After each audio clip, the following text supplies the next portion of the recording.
어르신의 건강과 행복을 위한 가장 든든한 노인복지시설을 만들어가는 케어스토리 강성만 국장입니다. 2부에 이어서 노인요양원 개원에서부터 입소, 서비스 제공, 폐업까지의 전과정 이해하기 3부를 시작하도록 하겠습니다.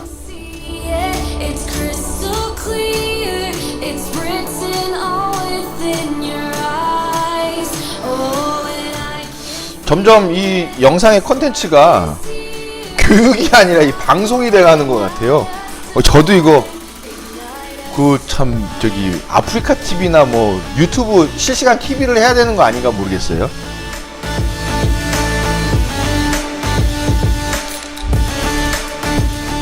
근데 확실히 재밌긴 재밌네요. 제가 가진 이 노하우들을 여러분들께 이 영상으로 제공하면서 한다는 자체가 굉장히 신기하고 재밌기도 하고, 여러분 아시다시피 저는 이제 중등교사 자격이 있어서 사범대를 나왔는데 교육학과를 나왔죠. 그래서 교육에 대한 이제 나름대로의 여러 가지 그 신념도 있고 또 교육을 전문적으로 생각하는 부분으로 배웠기 때문에 이렇게 영상을 통해서 여러분들께 교육을 제공해 드리는 것 자체가 일단 먼저 재밌고, 또 제가 지향하고 바랐던 노인 복지에 대한 부분으로 여러분들께 이런 내용을 제공해 드리면서 또 생활을 유지해 가는 그런 비용까지도 또 소득을 또 발생할 수 있는 부분이 되니까 더할 나위 없이 저도 행복합니다. 그래서 여러분들께 최선을 다해서 제가 가진 모든 내용들 다 전달을 해드릴 수 있게끔 노력하는 케어스토리 강성만 국장이 되겠습니다.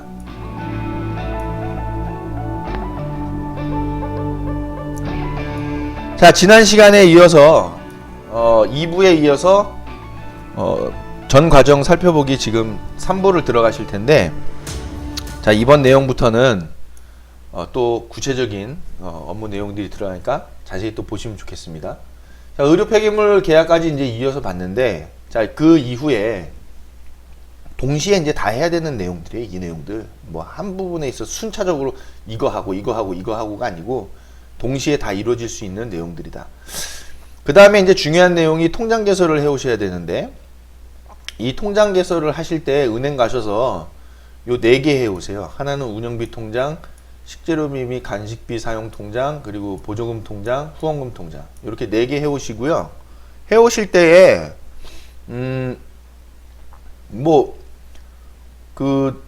은행에서 이거 운영비 통장으로 써주진 않겠죠? 그게 아니고 그냥 계좌는 다 해오시는데 사업용 통장으로 해오셔야 됩니다. 사업용 통장. 개인 통장으로 해오시면 안 돼요. 저희 고유번호증이 있으니까 그 고유번호증이랑 신분증 가지고 가셔서 사업용 통장으로 개설해 오세요. 그래서 시설의 그 이름이 정확하게 딱 찍혀 있어야 됩니다. 그래서 4개, 하나, 둘, 셋, 4개 해오시면 되고, 은행에 따라서는 이분이 왜 통장을 이렇게 많이 해가나? 라고 말하는 창구 직원이 있을 수 있어요. 그러면 여러분들은 그 직원은 초보 직원이구나 생각하시고, 요양원을 경험해보지 못했구나 라고 생각하시고, 요양원 개설할 때 이렇게 그 통장을 많이 해간다 라는 부분을 설명을 해주시면 그 직원은 알아듣고 이해를 할 겁니다. 다른 사람이 이제 설명해 줄 수도 있고, 요즘은 요양원들이 많이 생겼기 때문에 와서 통장 4개씩 해가는 건 문제도 지금 많이들 해간 상황이죠. 그래서 그 경험들을 다 해봤을 거야. 이제 그 농협이든 다른 은행에서든 어쨌든 사업용 통장으로 해오시고, 고유번호증을 갖고 가시고 신분증도 갖고 가셔서 이렇게 하나, 둘, 셋, 4개 오시면 되겠다. 주로 이제 운영비 통장에서는 공단 부담금 입금되고 본인 부담금과 식재료비, 간식비, 상급 침실 이용료, 임용비가 입금이 되는 통장으로 쓰여진다. 그래서 전체적인 인건비도 나가고 하는 운영비 통장으로 쓰여진다. 자, 두 번째로 식재료비 및 간식비 사용 통장은 운영비 통장에서 식재료비와 간식비가 들어오면 그 내용으로 그대로 식재료비 및 간식비 통장에다 이체시킨다. 또 직원에 대한 식비를 시설에서 지원을 해주는 부분이 될 거니까 직원 인별로 하루에 한 끼에 해당하는 식재료비를 그대로 비용을 식재료비 및 간식비 통장에다가 이체시킨다. 그 비용을 가지고서 식재료와 간식비만 전문적으로 요 통장에서 사용한다입니다. 여러분, 처음에 통장 해가지고 와가지고 돈 막 이리 넣었다 저리 넣었다 요리를 보냈다 저를 다시 돌려보냈다 이런 거 하지 마세요. 통장 해오면 돈 들어오면 딱 돈 들어오는 대로, 돈 보내야 될 거는 정확하게 계산해서 딱 보내고 그렇게 사용하셔야 됩니다. 이리 보냈다 저리 보냈다 하면은 이거 정리 못해요.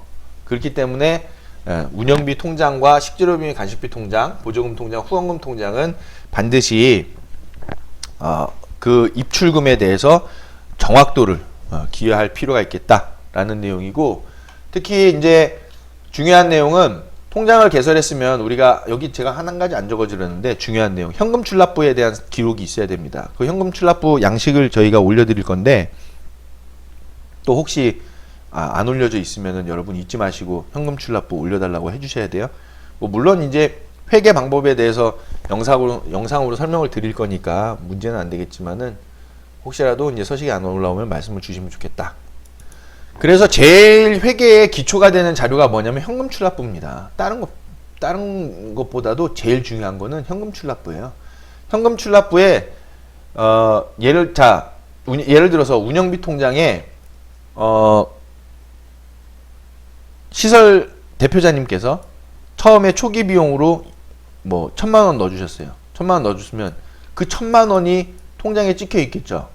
1,000,000원이 찍혀 있으면 이 돈이 뭔지를 알아야 될 거 아니에요. 그렇기 때문에 통장에서는 뭐 김땡땡 1,000,000원 이렇게 딱 찍혀 있을 텐데 이것만 가지고는 알 수가 없잖아요. 통장 내용만 봐서. 그래서 현금 출납부를 우리가 따로 정리를 해야 된다. 그대로. 어떻게 정리해요? 수입에 1,000,000원 잡혀 있으면 뭐 김땡땡 대표님 운영 지원금 이라고 써놓으면 요 내용으로 우리가 추후에 입력을 할 때 계정을 잡을 수 있게 되겠죠. 그래서 요 계정은 뭐가 되냐면 전입금이 될 겁니다. 기타 전입금. 그래서 요 내역을 보고서 계정을 찾아서 그 계정으로 입력을 하게 되는 거예요. 사회복지 정보 시스템에다가. 그렇기 때문에 제일 기초가 되는 중요한 자료를 꼽자고 하면은 현금 출납부가 되는 거예요. 그래서 우리는 돈을 쓰면은 무조건 현금 출납부에다가 적어야 됩니다. 그리고 돈은 절대로 현금으로 쓰지 마세요. 현금으로 쓰지 마세요. 정말 현금으로 쓰시면 저 정말 미워할 거예요.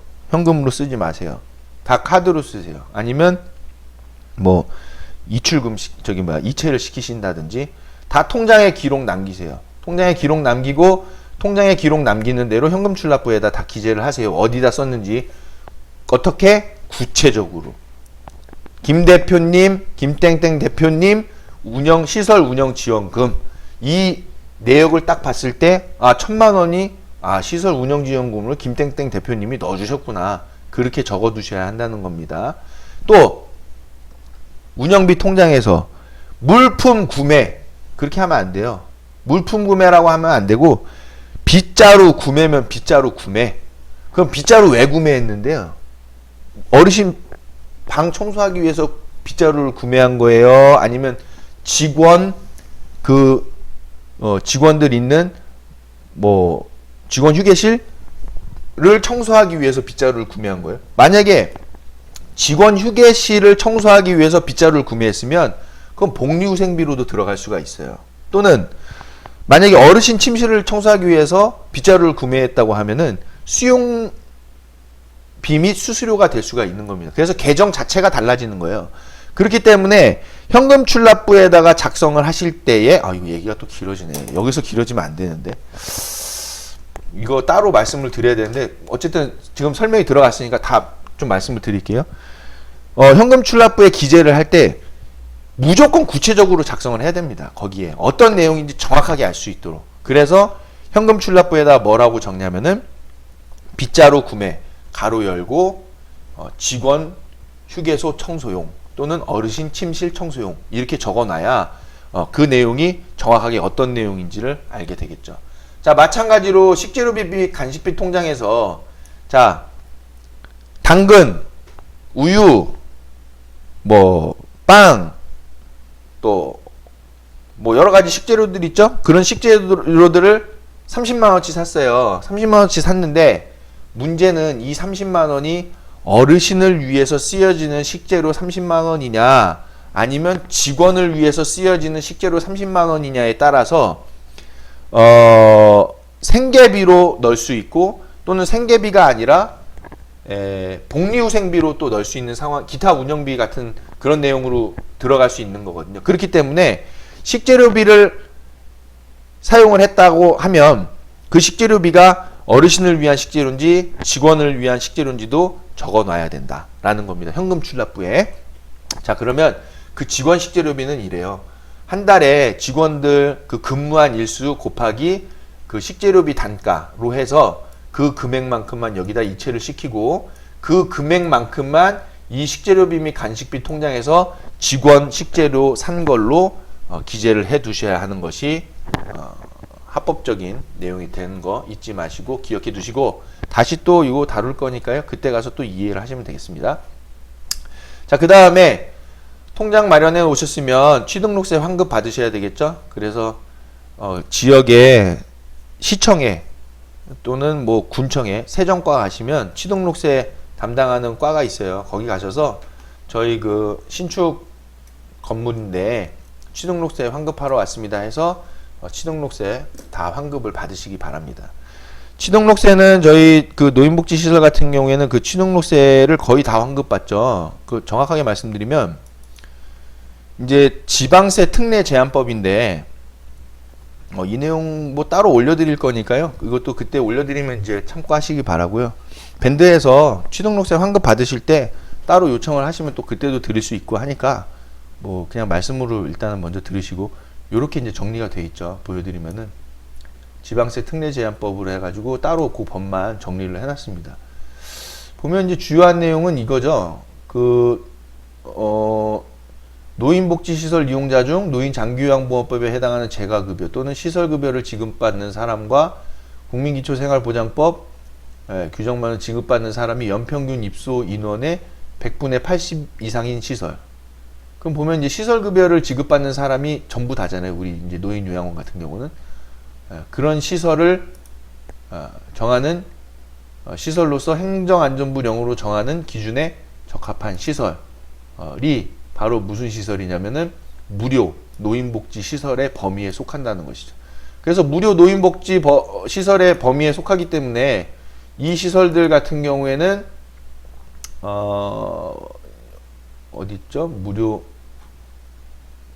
여기 보면 무료 노인복지 시설에 사용하기 위하여 취득하는 부동산에 대해서는 취득세를 면제한다 라고 되어 있기 때문에 취득세를 전부 다 감면받을 수 있는 법적인 내용이 마련되어 있으니까 만약에 신축이시고 할 때에는 취득세를 환급받으시길 바라고.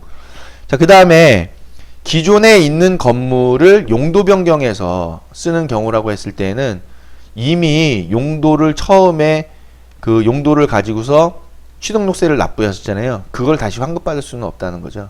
다만 그 용도에서 다시 신축을 지은 부분을 요양원으로 쓸 때에는 그 부분에 대해서는 취등록세를 환급받을 수 있는 부분이니까 여러분들 참고하시고 만약에 시설 건축하셨으면 세정과 가셔서 취등록세 환급 받으시기 바랍니다.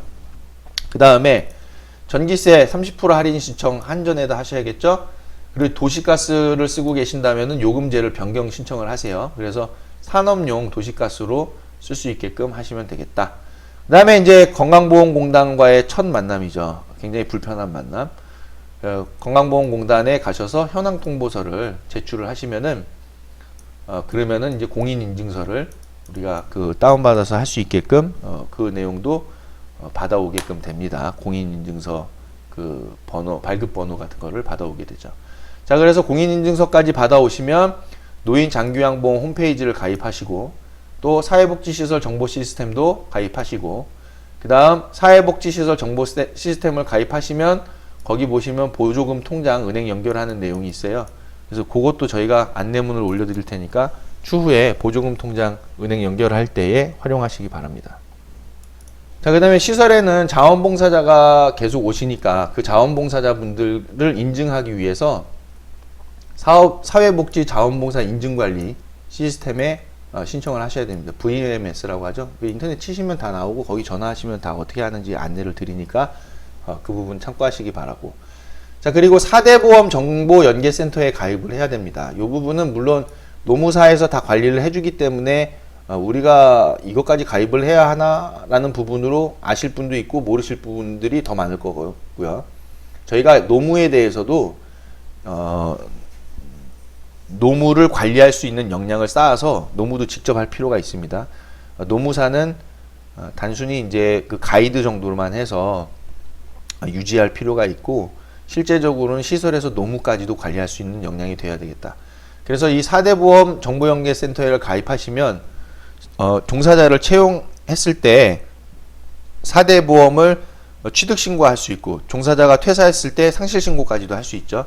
그런 부분을 할 수 있는 내용들이 되기 때문에 이 4대 보험 정보연계센터를 가입하셔야 되겠고, 특히나 요즘은 블로그에 정보들을 워낙 잘 해놨기 때문에 세무까지도 이 홈택스 이용해 가지고 편하게 다 관리할 수 있는 시대예요.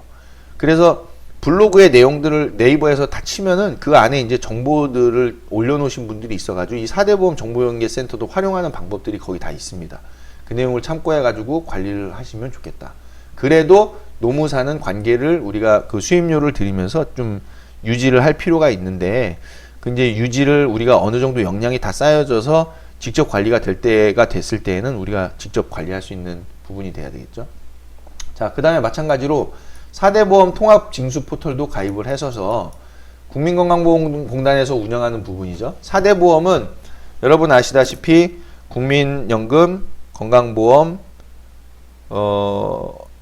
고용보험, 산재보험 이렇게 있는데, 건강보험에 노인 장기요양보험 같이 들어있고, 그 다음에 고용보험에 고용안정, 직업능력과 직업능력, 그 내용의 보험도 또 들어있죠. 그래서 그 내용들을 우리가 그 매월 4대 보험을 납부를 하는데 이 액수가 엄청 크거든요. 생각해 보세요. 국민연금 4.5%만 해도 100만 원이면 4만 5천 원이고 200만 원이면 9만 5천 원이에요. 종사자 9만 5천 원, 그리고 시설에서 9만 5천 원. 합이 19만 원이에요. 19만 원 적은 액수인가요? 만약에 10명만 해도 190만 원인데 그 큰 금액을 종사자와 이제 시설에서 같이 납부하는 부분이기 때문에 우리가 월별로 이 4대 보험 통합 징수 포털을 가입해서 월별로 4대 보험 내역을 확인을 하고 관리를 하실 필요가 있겠다. 뭐 그러려면은 일단은 4대 보험이 어떻게 운영이 되고 있고 징수를 하고 있고 그런 내용들을 공부를 하셔야 되겠죠. 그래서 4대 보험에 대한 부분도 저희가 또 안내를 드릴 테니까 그때 이제 내용들을 확인하시기 바랍니다. 자, 그 다음에 협력병원과 협약을 맺고 촉탁이 협약도 맺어야 되겠죠. 촉탁이 제도가 좀 문제가 되는 상황인 것 같아요, 많이. 왜냐면은 촉탁이 선생님이 시설에 와가지고 이제 처방도 내리고 막 하는 부분이라서 건강보험공단에서도 이제 그 시설에 와서 처방도 하고 그러면 당연히 수가가 지급되고 하니까 그에 대한 이제 모니터링도 필요하고 지금 잘 촉탁이 선생님 진료를 하고 있는지 라는 부분도 이제 확인을 하게 되겠죠. 일단 촉탁이는 그 노인복지법상에 있어서 10인 이상 시설에서는 촉탁 의사 선생님이 지금 필요한 거죠. 그리고 30명 이상에서는 촉탁 의사 선생님이 1명 이상 무조건 있어야 된다. 10명 이상 30명 미만에서는 이제 촉탁 의사 선생님 한 분이신데, 공동생활 가정에서는 촉탁 의사 선생님 없이 협력병원으로 대체를 하고 있죠. 그래서 그 10인 이상 시설들은 무조건 촉탁이 선생님을 촉탁을 해야 한다. 이 촉탁이 과정은 여러분들 그 지역에 그 의사협회가 있습니다. 그래서 그 의사협회를 통해서 촉탁이 선생님을 추천을 받고, 추천을 받으려면 일단 추천 요청서를 보내야 되겠죠. 그러면 추천한 내역이 옵니다. 그래서 그분들 중에 이제 누가 촉탁이가 가능한 부분이다까지도 안내를 받죠. 그러면 그 의사 선생님을 통해서 촉탁이 협약을 맺고 또 의사협회에다 보고를 하고, 그리고 촉탁이 협약 맺은 거를 이제 시군구에다 보고를 하는 형태가 되겠죠. 그리고 협력병원도 협약을 맺어두시는 게 좋겠다. 협력병원 많으면 많을수록 좋죠. 그러나 너무 많으면 안 되고 한 3개 정도면 충분한 의료 서비스 만들 수 있겠다라는 부분이라서 좀 병원을 이용하시기 수월한 지역에 있다라고 하면은 큰 병원 뭐 2개, 3개 정도는 협력을 맺어가지고 같이 갈 수 있는 내용을 좀 마련해 주시면 좋겠다는 거죠. 협력병원에 대한 협약도 그 협약서가 있기 때문에 법적 협약서 그 부분으로 협약을 맺고 시군구에다가 보고를 해야 됩니다. 자, 그 다음에 운영위원회 성립 신고를 해야 되겠죠. 운영위원회는 시설에서는 한 6분 정도가 좋은 것 같아요. 규모 있는 시설에서는 6명, 식사하러 가시기도 딱 좋습니다. 짝도 맞고. 그래서 6명 정도가 좋겠다. 만약에 공동생활 가정 같은 경우는 3명이죠. 3명이면 뭐 충분한데, 충분하다는 것은 법적인 조건을 성립을 한다는 거죠. 물론 이제 성립 신고에 대해서는 5명을 해야 됩니다. 그래야지 평가라든지 어떤 법적인 내용의 운영위원회를 다 충족을 하죠. 5명이 되어야. 그러나 회의 참석에 있어서는 기본 3명까지만 참석을 해도 운영위원회 참석한 걸로 되죠. 이게 법적으로는 이게 좀 정비가 될 필요가 있어요. 3명으로 어떻게 운영위원회를 할 수 있다고 봅니까? 그냥 미팅이지. 그래서 운영위원회가 잘 조직이 되고 운영위원회에 지역의 많은 분들을 끌어들여서 시설을 좀 더 후원을 받아서 발전시킬 수 있는 방향으로 이끌어 가야 되겠다. 즉 인적 자원들을 지역의 인적 자원들을 확보를 해가지고 시설에 대한 운영이라든지 더 활성화 방안들을 더 만들어서 사람이 많이 모여야 잘 될 거 아니에요. 뭐든지. 그래서 그 사람을 모으는 작업을 이 운영위원회를 통해서 할 필요도 있겠다라는 부분이죠. 때에 따라서는 시설에 어르신 중에 인지가 좀 있으신 어르신이시고 또 뭔가 활동을 하실 수 있는 분이라고 하면은 시설의 입소자 대표로 더 이제 좀 부탁을 드려서 입소자 대표로서 어르신께서 운영위원회에 참석하시는 방안도 해보면 좋겠다는 겁니다. 또 보호자분을 또 보호자 대표로 또 해두시는 것도 필요하겠죠. 그래서 운영위원회 그 법적인 기준이 따로 있기 때문에 그 부분은 운영위원회 성립을 하실 때 또 보시기로 하시고 이 부분도 따로 안내문을 통해서 저희가 말씀을 드리도록 하겠습니다. 어쨌든 중요한 거는 운영위원회를 잘 조직을 해서 좀 충실하게 꾸려나갈 때 시설의 발전에 많은 도움이 된다라는 부분을 여러분들 숙지를 하셨으면 좋겠어요. 자, 그리고 시설에 이제 차량을 등록해야 되는데 이 차량 등록은 어디 나왔냐면은 사회복지 정보 시스템에다가 차량 등록하는 게 있습니다. 그래서 여기다가 차량 등록을 해주셔야 시설에서 이제 어르신들 모시고 이제 병원 왔다 갔다 하는 뭐 그런 내용들 또 업무 보러 다니는 그런 것들을 시설 차량으로서 경비를 잡을 수 있는 내용이죠. 그래서 사회복지 정보 시스템에다가 차량을 등록해서 사용을 해야 되겠다. 명의는 시설 명의로 안 해두셔도 되고 대표자님 명의로 되어 있는 차량으로 하셔도 되겠죠. 근데 뭐 명의를 시설 명의로 할 수도 있는 내용인데 굳이 뭐 시설 명의로 할 내용은 없고 대표자님 명의로 해서 차량 등록을 하시면 되겠습니다. 여기다 한다고 말씀드린 거예요. 사회복지시설 정보 시스템에. 자, 그리고 이제 입소자 모집 홍보를 계속 이어서 나가겠죠. 자, 하면서 저는 이 부분에서 이제 또 말씀드리고 싶은 게 평가 준비를 여기서 해야 한다. 또 초반에. 왜냐면은 이제 위에서 우리가 처음에 이제 평가의 이에 대한 부분부터 제가 말씀을 드렸죠. 그랬다가 준비를 쭉 해서 이제 어르신이 들어오시기 전에 미리 평가에 대한 준비를 다 맞춰 놓고 이 내용대로 운영을 하셔야 되는 거예요. 이제 12월 12일부터 지정 기간에 유효제가 들어가기 때문에 그 유효 기간이 6년이죠. 평가를 잘 못 받는 시설에 대해서는 퇴출에 대한 부분이 법적으로 마련되어 있어서 평가 준비를 먼저 해서 입소를 받는 게 좋겠다. 평가를 상시적으로 준비해야 되겠다. 더불어서 이 평가 자체가 홍보적인 내용으로 사용이 되죠. 많은 부분에. 예를 들어 우리는 평가에서 제시하는 안전관리를 충실하게 하고 있다. 또 재난상황 대응 훈련을 이렇게 안전하게 하는 시설이다. 그런 재난상황 대응 훈련 같은 경우에 뭐 대피 시간을 최소화시켜서 우리는 시설이 진짜 안전한 시설이다 라는 부분을 이제 홍보물로도 사용할 수 있을 것입니다. 뭐 그냥 시설 잘 지어진 내용만 이쁘게 해가지고 포장해가지고 사진 올려놓는 거 다 소용없어요. 뭐 물론 이제 시설에 들어가실 수 거기 시설 홍보 자료로서는 어떻게 일정 부분 효과도 나타나긴 하겠죠. 그러나 점차적으로 보호자분들의 보는 눈이 커집니다. 그래서 그 이쁘게 찍어 놓은 거겠지 하는 부분들 다 알아요. 이제 시설 가서 실제로 보고 실제가 이제 잘 되어 있으면 거기서 신뢰를 받는 받아서 시설을 입소하게 되는 날이 얼마 남지 않았습니다. 그래서 그런 부분으로 이제 여러분들 아셔서 요 평가를 요 시점에서 준비를 하시는 게 좋겠다. 자, 그 다음에 자, 입소 상담이 계속 이루어지겠죠. 입소 상담이 이루어지면은 입소하기로 결정이 됩니다. 드디어 첫 입소자가 발생을 합니다. 축하드립니다. 첫 입소자가 발생하게 되면 이제 어르신이 입소하시기 전에 감염병 검사부터 진행을 합니다. 그래서 협약병원을 좀 큰 데로 하면은 그 협약병원에서 그 감염병 검사까지도 다 진행을 해주니까 그 협약병원에서 감염병 검사를 받고 들어오시면 되겠죠. 이 감염병 검사는 어르신께서 시설에 입소하시기 전에 미리 이제 감염병 검사를 받고 입소를 하셔야 되는데, 그리고 나서 1년에 한 번씩 계속 주기적으로 감염병 검사를 받으셔야 됩니다. 자, 그렇게 해서 이제 어르신이 드디어 입소하셨습니다. 입소하시면 뭐부터 해야 돼요? 계약서부터 작성해야 한다. 표준약관부터 이제 작성을 하게 되겠죠. 물론 어르신 이제 침실 배정하고 또 어르신 물품에 대해서도 다 정리하는 부분도 같이 이어지겠죠. 그리고 어르신 드시는 약도 간호조무사 선생님께서 다 파악해가지고 정리해서 두시고, 그렇게 해서 어르신 이제 침실로 안내를 드리죠. 안내해드리고 사무실에서 보호자분과 표준약관을 작성하게 됩니다.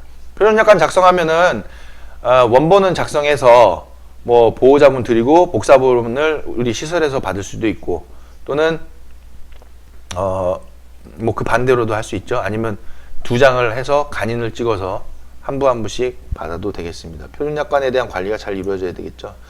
표준약관 작성하면은 이제 건강보험공단에다가 우리 어르신 들어오셔서 계약을 맺었습니다 라고 이 롱텀 케어 노인 장기요양 홈페이지를 통해서 급여 계약을 공단에다 이제 알리게 되죠.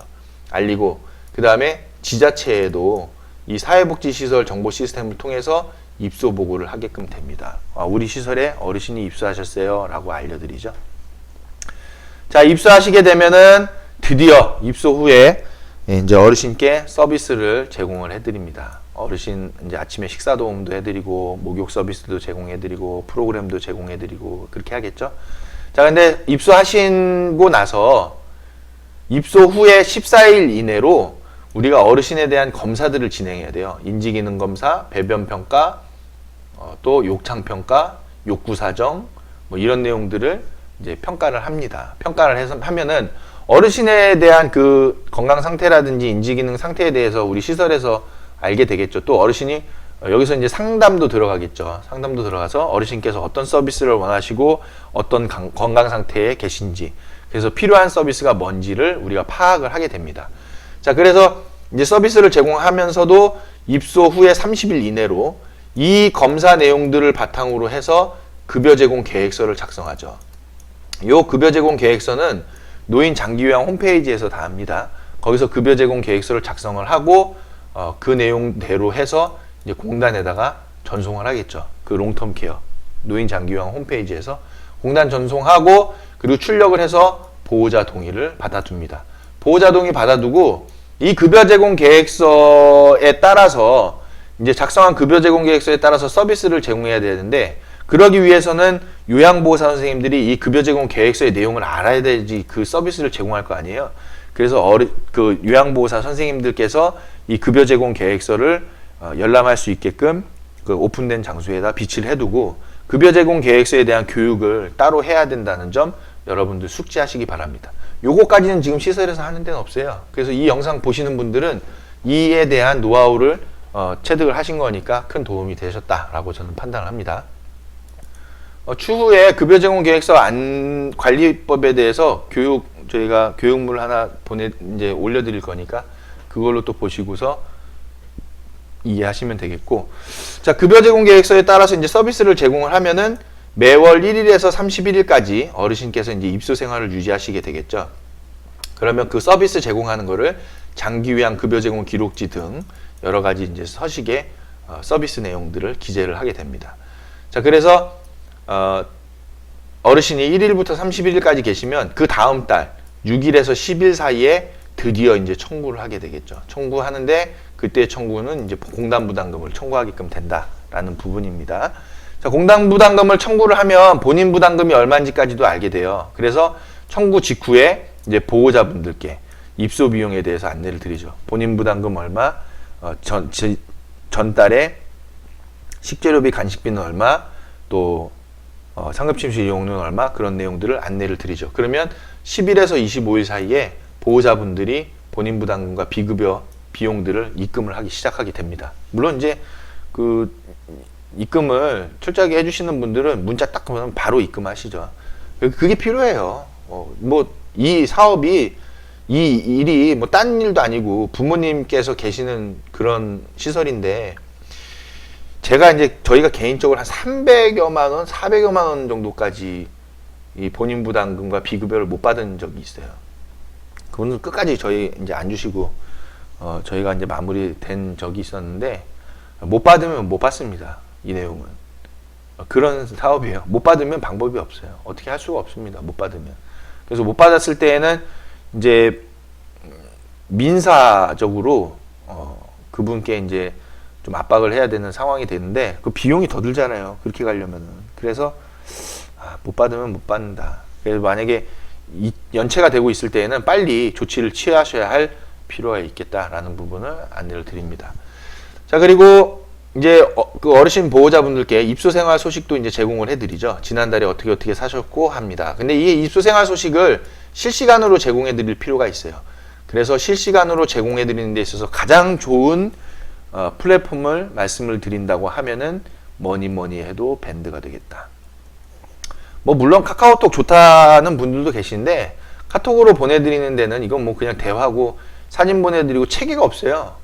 그래서 오히려 밴드가 체계도 잘 잡혀 있고, 그래서 저희도 이 교육에 대한 플랫폼을 밴드로 가고 있고, 이 밴드를 다 어르신 개인별로 두는 거죠. 만약에 그 어르신이 49분이다 그럼 49분 밴드를 다 하나씩 다 두는 거예요. 49개를. 그래서 그 어르신에 대한 비용 안내도 해드리고 사진도 올려드리고 그런 거죠. 근데 이제 보호자분들이 밴드를 못 보시는 분들이 꽤 있어요. 이 연세가 있으신 분들은 핸드폰 사용을 잘 못하잖아요. 그 밴드를 잘 못 보시는데, 밴드를 잘 못 보시는 분들에 한해서는 입소 비용을 따로 문자 메시지나 이제 그 카톡이나 그런 걸로 해서 이제 안내를 드리고, 그 외에 사진이든 뭐 생활 소식이든 그런 것들은 밴드를 통해서 제공해 드리는 게 굉장히 수월하다라는 걸 말씀드리고, 굳이 뭐 무슨 프로그램 해서 쓰시기보다는 이런 내용들을 사용하시는 게 오히려 더 접근성도 좋고 편리할 수 있겠다라는 거죠.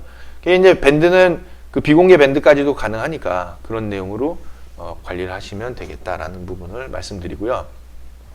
어르신들께 그 전달에 생활하셨던 모든 내용들 중에서도 특히나 이 장기요양 급여 제공 기록지를 제공하게끔 법적으로 되어 있어요. 그래서 1일부터 31일까지 생활하셨던 그 장기요양 기록지를, 작성한 장기요양 기록지를 그 다음 달에 입소 비용을 안내해 드리면서 이 장기요양 급여 제공 기록지도 뭐 스캔을 하셔서 또는 사진을 찍어서 보호자분들께 메시지나 또는 이 밴드 같은 걸로 제공을 해드리면 되겠다. 더불어서 이 장기요양 급여 비용 명세서도 제공을 해드려야 되는데, 일종의 이제 영수증이죠. 이 장기요양 급여 비용 명세서는 소득세 공제에도 활용되는 자료이기 때문에 굉장히 관리를 잘 하셔야 되겠고, 연봉까지도 다 둬서 매수까지도 다 확인을 해 두셔야 됩니다. 왜냐하면 저 밑에 이제 폐업할 때 이 장기요양 급여 비용 명세서, 장기요양 급여 제공 기록지, 표준 약관까지 제출을 해야 되기 때문에 이 장기요양 급여 비용 명세서나 장기요양 급여 제공 기록지는 관리를 철저히 하셔야 되겠다. 그리고 정확하게 작성해서 보호자분들께 뭐 우편으로 드릴 수 있고 또는 메시지로도 드릴 수 있고 하는 부분이 있죠. 그 방법적인 면은 이제 여러분들이 많이 고민해 보시고, 저는 추천해 드리기로는 물론 밴드로 다 관리할 수 있다면 너무 좋겠죠. 근데 밴드를 어르신들이 어르신 보호자분들이 잘 못 보는 분들이 계셔서 밴드를 안 보시는 때에는 메시지나 카톡을 사용하시는 것도 좋겠다. 뭐 또는 때에 따라서는 이메일도 될 수 있겠죠. 그래서 장기요양 급여 비용 명세서와 장기요양 급여 제공 기록지를 보호자분들께 이제 제공을 해드리고, 그리고 25일이 되면은 드디어 공단 부담금이 입금이 됩니다. 입금되면 이 공단 부담금 다 쓰기 바쁘죠. 그래서 공단 부담금이 바로 입금되면 27일 날 급여부터 지급하시는 시설이 있어요. 그래서 급여일을 27일로 세팅하신 분도 있고, 또는 그 다음 달 5일로 하신 분도 있고, 또 7일로 인건비 지급일을 해두신 분도 있다. 저는 이제 추천드리기는 바로는 뭐 5일 정도가 적당한 것 같더라고요. 왜냐면 1일에서 31일까지 근무한 비용에 대해서 5일날 지급하는 것도 괜찮더라.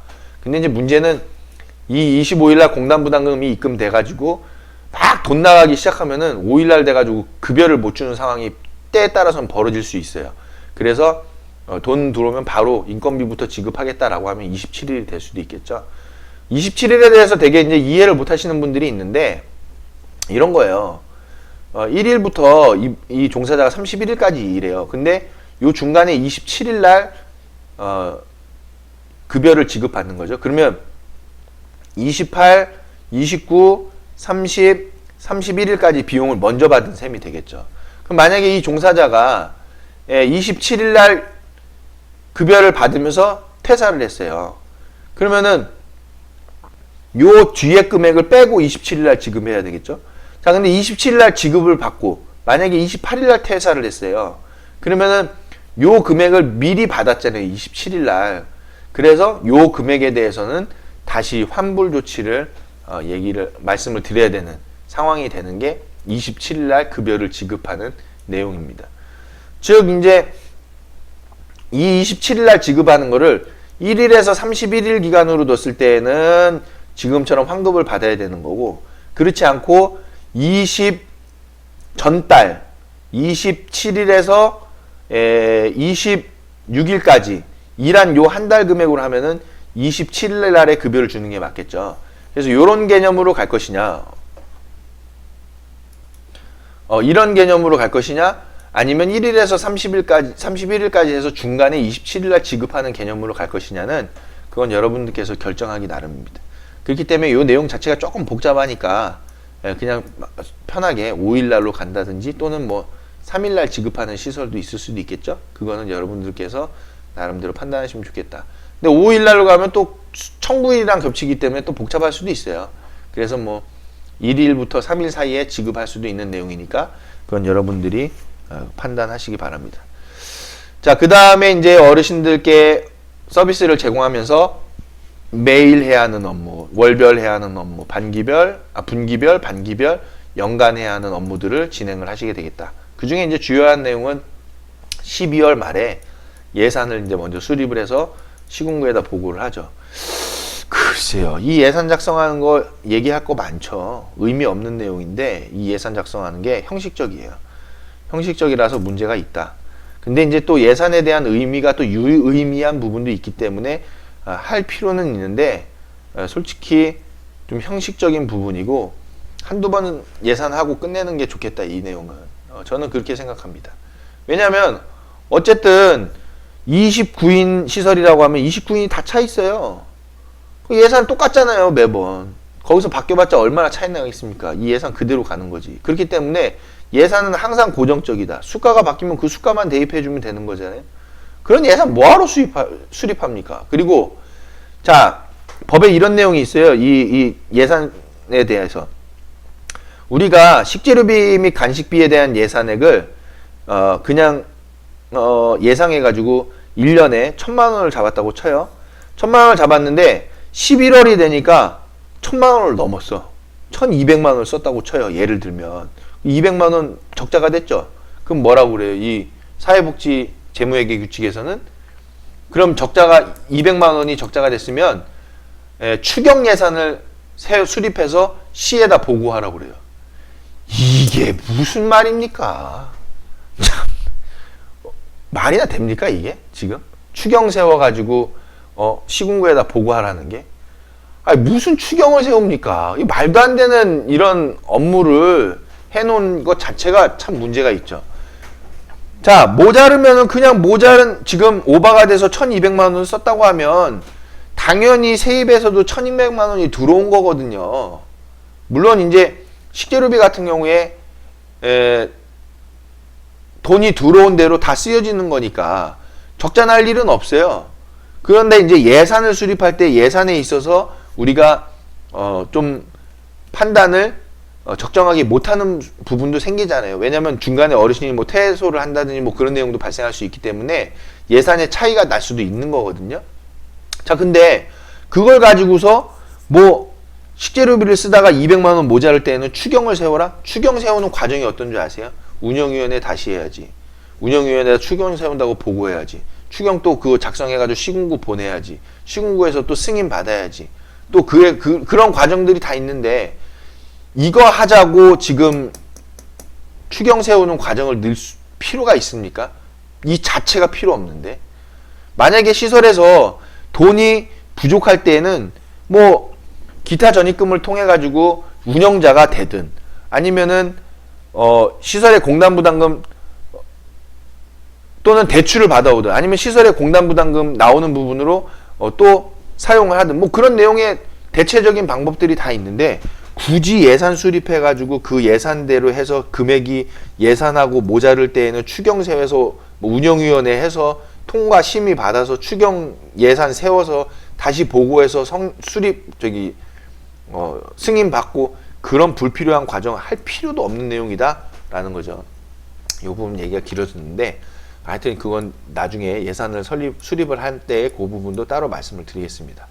그래서 어쨌든 간에 12월 말에 예산을 수립하고 3월 31일까지 결산을 보고하는 내용이 업무가 있다. 그래서 우리가 이제 매일, 월별, 분기별, 반기별, 연간 업무들을 보게 된다라는 것이고 6개월에 한 번씩 이제 제공하는 그 급여 제공하는이라고 표현하면 이거 못합니다.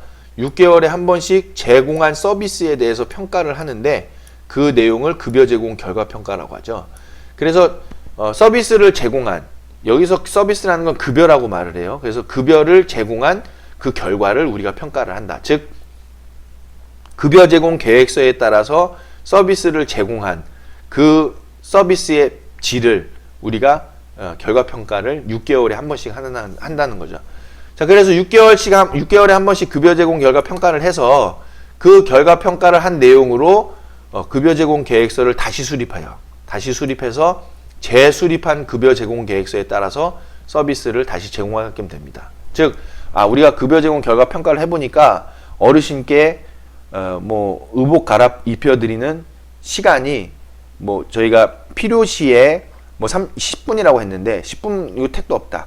뭐 30분으로 올려야 한다. 그런 내용들이 바뀌겠죠. 그런 내용들이 바뀌면 당연히 급여 제공 계획서를 이제 재수립하게 되는 상황이 되고 그 재수립한 급여 제공 계획서에 따라서 서비스를 제공한다. 그래서 급여 제공 계획서를 제작성하고 그 제작성한 급여 제공 계획서를 공단에 전송하고 다시 보호자의 동의를 받게 된다는 거죠. 자, 그러면 결국에는 급여 제공 계획서의 재수립으로 돌아가면 어느 부분으로 돌아가냐? 위로 올라가죠. 위로 올라가서 어디로 가냐? 여기로 갑니다. 이 부분으로 오는 거죠. 요 급여 제공 계획서 작성의 부분으로. 자, 그러면 이게 패턴이 6개월에 한 번씩 돌아간다는 거예요. 그래서 급여 제공 계획서는 실질적으로 6개월에 한 번씩 작성이 되는 게 맞습니다. 맞는데 건강보험공단에서는 평가에 급여 제공 계획서는 1년에 한 번만 재수립하는 것도 인정을 해주고 있죠. 근데 시설에서는 실제적으로는 6개월에 한 번씩 급여 제공 계획서를 작성하는 것이 필요하겠다라는 부분으로 안내를 드릴 수가 있겠습니다.